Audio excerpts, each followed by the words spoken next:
सचिन तेंदुलकर की बात करें तो सचिन तेंदुलकर एक मजे हुए खिलाड़ी है और उन्होंने कई सारी चीज़ें लिखी है। उन्होंने ट्वीट किया था और ट्वीट में लिखा है कि ये वीडियो नकली है और आपको धोखा देने के लिए बनाया गया है।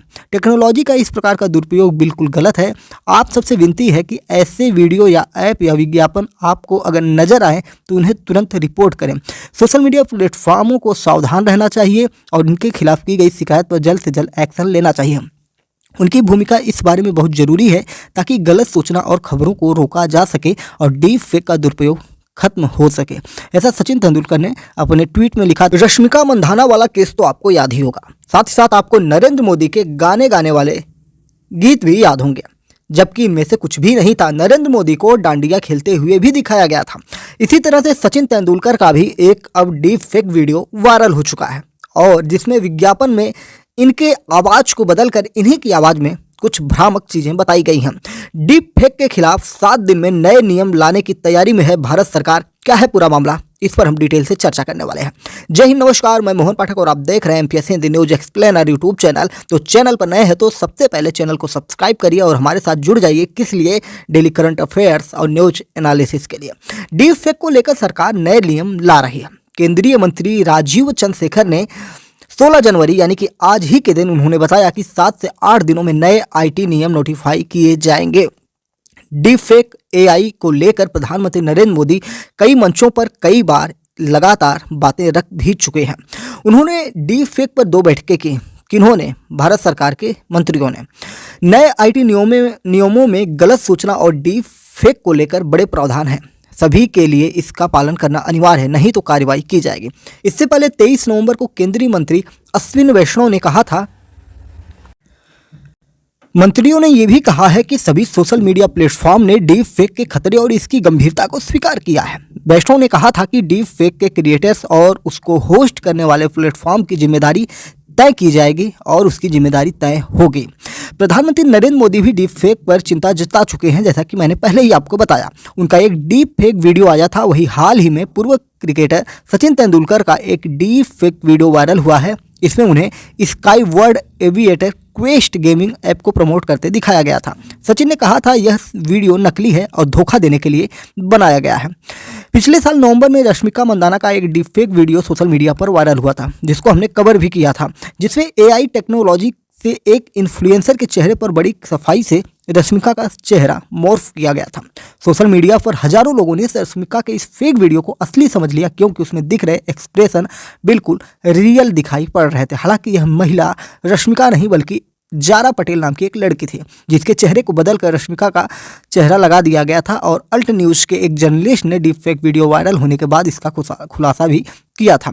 डीप फेक होता क्या है इसके बारे में हमने पहले भी बताया है, लेकिन जो नए साथी हमारे साथ जुड़ रहे हैं उनके लिए बताते हैं कि डीप फेक होता क्या है और कैसे बनाया जाता है, और जिन्हें पता है वो इसको रिवीजन भी कर सकते हैं।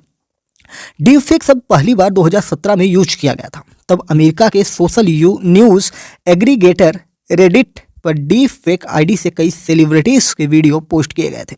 इसमें एक्ट्रेस एमा Watson, Gal Gadot, Scarlett Johansson के कई पॉर्न वीडियो शामिल थे। किसी रियल वीडियो, फोटो या ऑडियो में दूसरे के चेहरे, आवाज़ और एक्सप्रेशन को फिट कर देने को डीप फेक नाम दिया गया है। ये इतनी सफाई से होता है कि कोई भी यकीन कर ले इसमें फेक भी असली जैसा लगता है, यानी कि कोई नकली चीज़ आपको असली दिखाई देती है। यही तो एआई का कमाल होता है। इसमें मशीन लर्निंग और आर्टिफिशियल इंटेलिजेंस का सहारा लिया जाता है। इसमें वीडियो और ऑडियो को टेक्नोलॉजी और सॉफ्टवेयर की मदद से बनाया जाता है।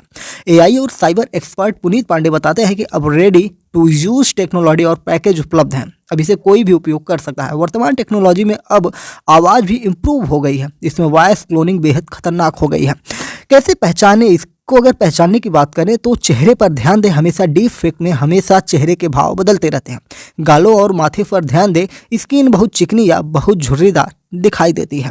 आंखों और भौहों पर ध्यान दें तो नोट करें कि बॉडी की शैडो सही जगह पर पड़ रही है या नहीं। होठों की हरकत पर ध्यान दें। कुछ डीप फेक लिप सिंक के आधारित होते हैं। ये नोट करें कि होठों की हरकत नेचुरल है या नकली आपको दिखाई पड़ रही है। चेहरों के मस्से या तिल पर ध्यान दें। पलक झपकने पर ध्यान दें। क्या व्यक्ति पर्याप्त या बहुत अधिक पलकें झपकाता है? चेहरे के हेयर असली दिखते हैं या नहीं? किसी पुरुष के वीडियो में कई बार चेहरे के किनारों पर चमक होती है, जिसे साइड बर्न कहते हैं। चश्मे पर ध्यान दें, देखें कि उसमें क्या परछाइयाँ दिखाई दे रही हैं और वो वीडियो के माहौल से मेल खा रही है या नहीं खा रही है।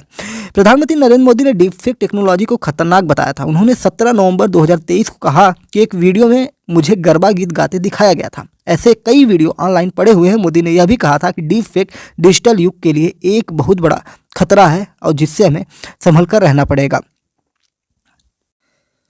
जब रश्मिका मंदाना का वीडियो वायरल हुआ था तो रश्मिका ने उस समय लिखा था कि ईमानदारी से कहूँ तो ऐसा कुछ न केवल मेरे लिए बल्कि हम में से हर एक के लिए बेहद डरावना है। अगर मेरे साथ ये तब हुआ होता जब मैं स्कूल या कॉलेज में थी तो मैं इससे निपटने का सोच भी नहीं सकती थी। डीप फेक क्या है, कैसे काम करता है और इससे निपटने के लिए क्या कानून है, उसको मैंने आपको बताया कि भारत सरकार अब उस पर 7 दिनों के अंदर कुछ बड़ा करने वाली है। रश्मिका का वीडियो ट्रोल हुआ था, मतलब वीडियो आया था डीप फेक, और उसके बाद एक फिल्म आई थी एनिमल में जिस प्रकार के वीडियो पर रश्मिका ने बवाल काटा था, सेम रणबीर कपूर के साथ उनका वैसा ही सीन दिखाई पड़ता है। उसके बाद इनको ट्रोल भी किया जाता है कि रियल और फेक में अंतर क्या है। भले ही आपका फेक वायरल हुआ होगा लेकिन ऐसी चीज़ें फिल्म में आपने दिखाई थी। खैर वो उनकी पर्सनल चॉइस है और उसके हिसाब से उन्होंने किया था, लेकिन ट्रोलर्स की हम बात करें कि ट्रोल भी उनको किया गया था। खैर सचिन तेंदुलकर की बात करें तो सचिन तेंदुलकर एक मजे हुए खिलाड़ी है और उन्होंने कई सारी चीज़ें लिखी है। उन्होंने ट्वीट किया था और ट्वीट में लिखा है कि ये वीडियो नकली है और आपको धोखा देने के लिए बनाया गया है। टेक्नोलॉजी का इस प्रकार का दुरुपयोग बिल्कुल गलत है। आप सबसे विनती है कि ऐसे वीडियो या ऐप या विज्ञापन आपको अगर नज़र आए तो उन्हें तुरंत रिपोर्ट करें। सोशल मीडिया प्लेटफॉर्मों को सावधान रहना चाहिए और इनके खिलाफ की गई शिकायत पर जल्द से जल्द एक्शन लेना चाहिए। उनकी भूमिका इस बारे में बहुत ज़रूरी है ताकि गलत सूचना और खबरों को रोका जा सके और डीप फेक का दुरुपयोग खत्म हो सके। ऐसा सचिन तेंदुलकर ने अपने ट्वीट में लिखा था, this video are fake, it is disturbing to see ramp and, मतलब पूरा इंग्लिश में उन्होंने लिखा था, हिंदी अनुवाद हमने आपको बता दिया है। तो उम्मीद है कि आपको सारी चीज़ें समझ में आ गई होंगी इससे पूरे मामले में, एआई डीप फेक मामले में। तो भारत सरकार इसमें क्या करने वाली है, डीप फेक के खिलाफ अब अगले 7 दिनों में एक नियम लाएगी, नए नियम लाएगी जो अब डीप फेक के ऊपर काम करने वाले। डीप फेक से फ़ायदा क्या होता है, तो फ़ायदा ये होता है कि आप कुछ मनोरंजन की चीज़ें बना सकते हैं, आप चित्रों को बहुत अच्छे से बना सकते हैं, लेकिन जितना अच्छे से आप चित्रों को बनाते हैं उसका दुरुपयोग भी आपको दिखाई पड़ता है।